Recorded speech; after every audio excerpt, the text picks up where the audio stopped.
नमस्कार मंडळी, स्वागत आहे परत एकदा तुमचं विशाल खरात युट्यूब चॅनलवर। आणि आजचा जो ब्लॉग आहे आपला तो शॉपिंगचा ब्लॉग किंवा एंटरटेनमेंट ब्लॉग नसून हा ब्लॉग आहे माझ्या जीवनातील घटना। म्हणजे आता मला काही डिसिजन घ्यायचे आहेत त्याबद्दल हा ब्लॉग बनवतोय मी। तुम्हालाही माहित आहे जेव्हापासून मी युट्यूब चॅनल सुरू केले तेव्हापासून मी प्रत्येक गोष्ट तुमच्याबरोबर शेअर करत आलेलो आहे आणि मला असं वाटतं की ही गोष्ट तुमच्यासोबत शेअर करावी, त्यामुळे हा ब्लॉग आहे। तर ब्लॉग चालू करूयात आपण सर्वात अगोदर।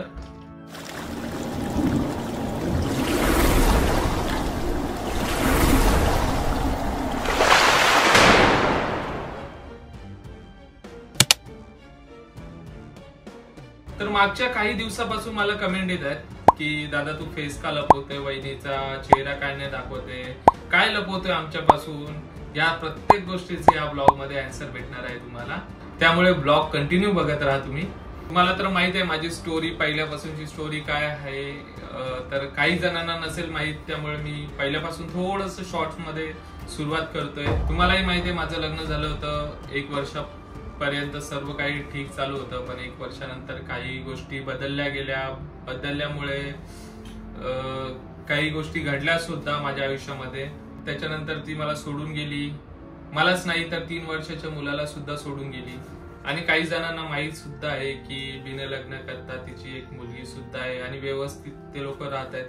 पण माझं कसं झालंय, मी कायद्याच्या यानेच चाललो, नेहमी कायद्याच्या भरोश्यावर चाललो आणि त्यामुळे मी आता 3 वर्ष झाले मला स्ट्रगल करतोय मी एकटाच, आणि ते मस्त आनंदी आहेत, व्यवस्थित आहेत, खुश आहेत। आणि मी एकटा म्हणजे काही चुकी नसताना सुद्धा मी कोर्टाच्या पायऱ्या चढतोय, खूप मानसिक ताण होतोय सगळ्या गोष्टींचा। आणि आता कुठे माझ्या आयुष्यात खुशी, म्हणजे काही गोष्टी ठरल्यापासून जमल्यापासून थोडीशी खुशी यायला सुरुवात झालेली आहे माझ्या आयुष्यात। तर मी असा विचार करतोय की ह्या सगळ्या गोष्टी बाजूला टाकून आपण फक्त खुश राहण्याचा प्रयत्न करूया।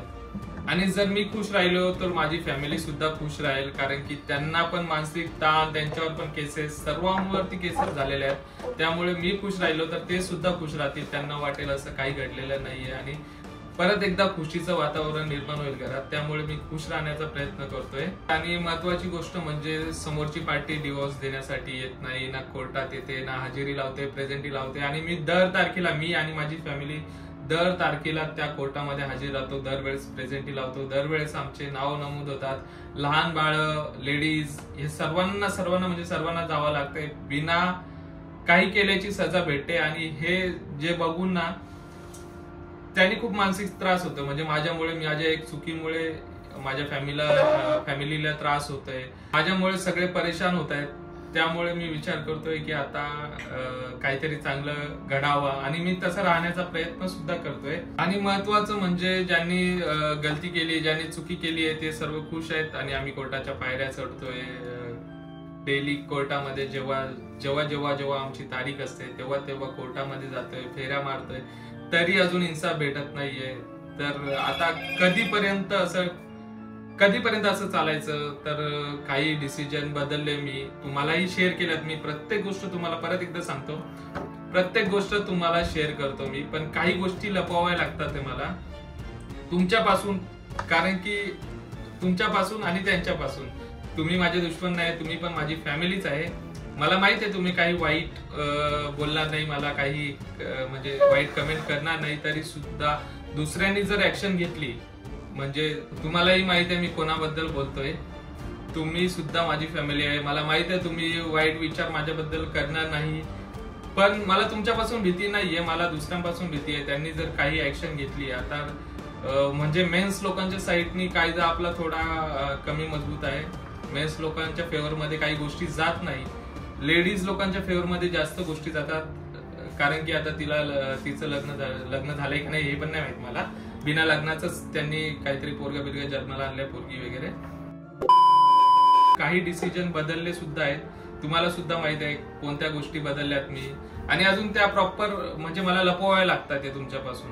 मला लपवायचं सुद्धा नाहीये. मला चेहरा म्हणजे तुम्ही काही जण बोलतात चेहरा लवकर दाखव, का लपवतोस एवढा, काही गोष्टीमुळे मी घाबरतोय, मला दुसऱ्या गोष्टींची भीती आहे. तर त्यांनी काय ऍक्शन घेतली माझ्यावरती तर परत मला जेलमध्ये परत कोर्टाच्या फेऱ्या हे ते सर्व पूर्ण प्रोसेस परत करावं लागेल. आणि कोर्टाच्या मध्ये तुम्ही सुद्धा येणार नाही, मला एकट्याला स्ट्रगल करावं लागणार आहे. ते तर मला मान्य आहे. आपण फक्त काय करू शकतो, कमेंट करू शकतो.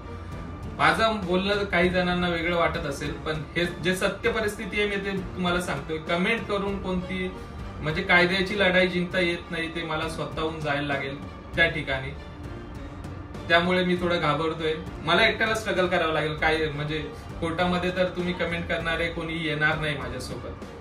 चेहरा रिव्हील करा, चेहरा दाखवा, हे करा ते करा, तुम्ही कोणीच येणार नाही. सॉरी, माफ करा मला, मी असं बोलतोय. पण मला एकट्याला स्ट्रगल करावं लागणार आहे, मला एकट्याला कोर्टात जावं लागणार आहे कोणी ऍक्शन घेतली तर माझ्यावरती. त्यामुळे मला ह्या गोष्टी नकोय आणि मी खरंच घाबरतोय या गोष्टींना कोर्टाच्या. कारण की बिना कामाची सजा भेटते, मला कोर्टात जावं लागतंय. ते तर खुश आहे, मी एकटा का असं राहू. तरी आपण काही गोष्टी केल्यात पुढे चालून मी ते तर तुम्हाला सांगणारच आहे. काही गोष्टी आता लपून ठेवायला लागतात, फक्त एवढंच सांगेल. काही गोष्टी लपून ठेवायला लागतात, पण तुमच्यापासून काही गोष्टी लपलेल्या सुद्धा नाहीयेत, काही जणांना माहित सुद्धा आहेत. त्यामुळे नाही का तुमच्यापर्यंत मर्यादित राहू द्या. बाकी तुम्हाला तर सर्व माहितच आहे आणि वेळ आल्यानंतर मी सांगणार सुद्धा आहेत त्या गोष्टी. फक्त मला थोडा दिवस फक्त आता सपोर्ट करा. म्हणजे आपलं कोर्टाचं काम एकदा निपटलं ना तर मी तुम्हाला ह्या गोष्टी सर्व गोष्टी शेअर करणार आहे. फक्त थोड्या कारणामुळे मला काहीतरी लपून ठेवावं लागत आहे, पण मी ह्या गोष्टी सुद्धा शेअर करणार आहे. मी एक पण गोष्ट तुमच्यापासून लपवणार नाहीये. फक्त थोडा सपोर्टची गरज आहे मला तुमच्या. ज्यांना माहित आहे त्यांना माहित राहू द्या, ज्यांना नाही माहित त्यांना मी सांगणारच आहे आणि व्यवस्थितपणे सांगणार आहे. आणि दुसरी गोष्ट अशी, आता किट्टू मोठा होत चाललेला आहे, त्याच्या काही प्रश्नांचे उत्तर देणं मला खूप अवघड जाईल पुढे चालून. त्यामुळे जर आताच आपण जो काही निर्णय आहे तो घेतला आणि व्यवस्थित केलं तर त्यालाही समजेल आई कोण आहे, काय करते. तर मला त्या गोष्टी नको आहेत, म्हणजे मागच्या गोष्टी त्याला कोणी सांगावं की तुझी मम्मी अशी होती तशी होती निघून गेली. तर आता जो मी डिसिजन घेईल तर त्याला मी सांगता येईल मला की हीच तुझी मम्मी आहे, हीच तुझी आई आहे, हिनेच तुला मोठं केलं आहे, सर्व गोष्टी त्याला सांगता येईल. त्या गोष्टीमुळे मी डिसिजन घेतलाय आणि म्हणजे त्याला पण माहित पडेल पुढे चालून की माझी आई हीच आहे. म्हणजे पुढे चालून नको असं बोलायला तुझी आई नाहीये, हे नाही ते नाहीये. त्यामुळे त्याला आतापासून सवय लागेल आईची. त्यामुळे हा डिसिजन घेणं खूप महत्वाचं ठरतंय माझ्यासाठी. त्यामुळे मी कोर्टाचं पण आता काही मनावर घेत नाहीये आणि जे जेव्हा होईल तेव्हा होईलच. आणि प्रत्येक गोष्ट आज तुमच्यापर्यंत तर शेअर करणारच आहे, पण फक्त काही वेळ जाऊ द्या. काही वेळ गेल्यानंतर सर्व काही मी शेअर करणार आहे तुमच्या सोबत. फक्त काही वेळ द्या मला. आणि आता ह्या सर्व गोष्टी बाजूला ठेवून मी माझ्या जीवनाची एक नवीन सुरुवात केली आहे किंवा करणार आहे. आणि महत्वाचं म्हणजे ती जी मला मुलगी भेटली आहे तिने सर्व काही माझा पास्ट वगैरे सर्व एक्सेप्ट केलेलं आहे. माझं म्हणजे मुलगा आहे हे सर्व एक्सेप्ट करून ती माझ्या सोबत राहण्यासाठी तयार आहे. ही माझ्यासाठी नाही काय खूप महत्वाची गोष्ट आहे. ही महत्वाची म्हणजे कसं असतं माहिती का, मुलीला जर असं माहित पडलं तर मुलगी लवकर लग्न करत नाही काही गोष्टी. तर माझा नेचर वगैरे सर्व बघितला तिने, तिला मी आवडलो, त्यानंतर सर्व काही एक्सेप्ट केलं. आणि अशा मुली म्हणजे माझं नशीब असेल की अशी मुलगी मला भेटलेली आहे. आणि लवकरच या गोष्टी चांगल्या सुद्धा होणार आहेत, तुम्ही बघत राहा.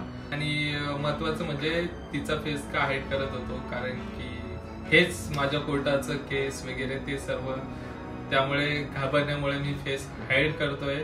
आता तुम्ही मला कमेंट करून सांगा की म्हणजे मला काही डिसिजन घेण्यात माझं डोकं एकदम हे झालंय. काही लोकांच्या कमेंट ऐकून बघा तुम्ही कशा कमेंट आहे, मी साईडला पुढे लावतोच क्लिप, तुम्ही सुद्धा बघा.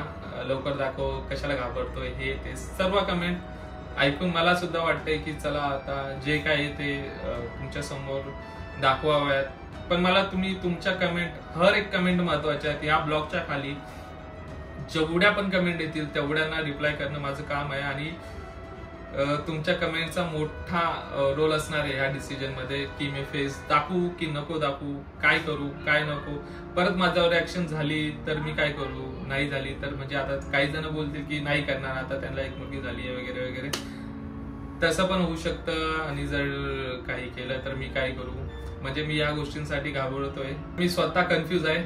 त्यामुळे तुम्ही कमेंट ह्या ब्लॉगच्या खाली कमेंट नक्की करा आणि आता जास्तीत जास्त म्हणजे कमेंटवर डिपेंड आहे. काही लोक काय बोलतात, काही लोक म्हणजे मला हे सुद्धा बोलू शकतात की तू घाबरू नको, काय नाही होणार, बिंदास डिसिजन घे, तू पब्लिक समोर आण, काही कर, काय नाही होत. आणि दुसरीकडून माझ्या कोर्टाचं प्रेशर, हे ते फॅमिलीचं प्रेशर, ह्या सर्व गोष्टीमुळे कन्फ्युजन आहे मला. तुम्हीच माझं कन्फ्युजन लांब करू शकता आणि जेवढ्या जास्त कमेंट येतील त्या गोष्टी आपण करूयात. म्हणजे जे बोलले की फेस रिव्हील कर, दाखव, काय होत नाही, तर आपण ते सुद्धा करूयात. आणि जर बोलले की ठीक आहे आम्हाला नाही बघायचं आताच फेस, आम्ही थोडा वेळ गेल्यानंतर, काही दिवस गेल्यानंतर बघू, तुझं फक्त चांगलं होऊ दे, असे पण काही लोक बोलतील, तर ते सुद्धा आपण जास्तीत जास्त कमेंट आल्या ना त्यानुसार आपण जाऊ. आणि जर तुम्हाला म्हणजे असे ब्लॉग, जर म्हणजे काही जण बोलत असतील की ठीक आहे आम्ही असेच ब्लॉग बघू तुमचे हाईड केलेले वगैरे ते सर्व, तर तसं सुद्धा आवडेल का? म्हणजे मी तुम्हाला क्वेश्चन विचारतोय की आवडेल का तुम्हाला जर हाईड करूनच, म्हणजे काही वेळ थांबला, काही दिवस थांबले आपण, आणि जर हाईड करूनच आपण फेस हाईड करूनच, म्हणजे मी माझ्या व्ह्यू साठी नाही बोलत आहे, मी माझ्या पर्सनल रिझन आहे, काही गोष्टींचं पर्सनल रिझन साठी, नाही तर ब्लॉग साठी तर मी बिलकुल नाही बोलत आहे, माझ्या पर्सनल रिझन मुळेच मी फेस हाईड करतोय आता पण. तर तुम्हाला आवडेल का म्हणजे त्या टाईपने ब्लॉग बघण्यासाठी तुम्हाला आवडेल का फेस हाईड केलेला, की डायरेक्ट दाखवू, ते पण कमेंट मध्ये सांगा. फक्त मी खूप कन्फ्युज आहे आणि एवढंच बोलतो मी फक्त. आणि ब्लॉग हा आपण इथे सेंड करू. ब्लॉग आवडला असेल तर लाईक, शेअर आणि कमेंट नक्की करा. आणि